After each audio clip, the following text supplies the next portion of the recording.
the reality is that often we're holding information out of our awareness. We're in betrayal blindness, bouncing around the attachment ambivalence cycle instead of coming into awareness and making choices because we're afraid. And what we're afraid of ultimately, almost always, is relational disconnection. We're afraid of loss. We're afraid we might lose the relationship. Or even if we wouldn't lose the relationship, we're afraid of disconnection from our partner being mad at us for 3 days, our partner withdrawing from us, our partner moving away from us emotionally. The body reads relational disconnection as threat. The body experiences that as profoundly scary. And so it sends the body into a state of threat and a state of fear. And because of that, we can often decide, well, I don't want to know about this. I don't want to make this choice that would be good for me because it's too scary. It's going to put me in relational disconnection and I can't tolerate that.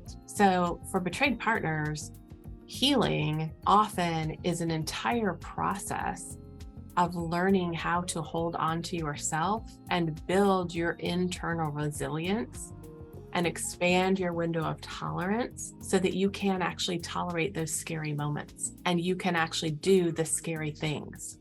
You can actually make the choices that are hard to make and are scary to make, but are also good for you, and that actually take care of you and protect you and create safety for you. It's a whole process to learn to do that. I hear partners so often say that the pain of the betrayal and the pain of that threat of loss feels like death. I always talk about abandonment terror.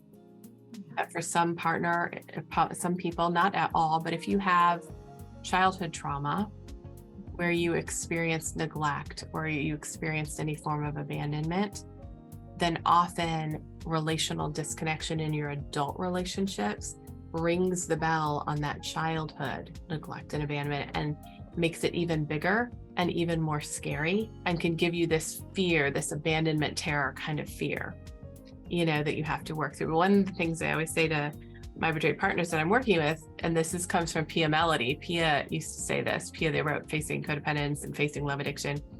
She always said an adult cannot be abandoned because an adult always has themselves. And so that's part of what the learning is for a betrayed partner, that they actually really do have inside of them what they need to be able to be okay and take the steps that they need to take in their relationship. But sometimes that's a lot of work to help that awareness grow and them to get connected to that resourcefulness inside of them.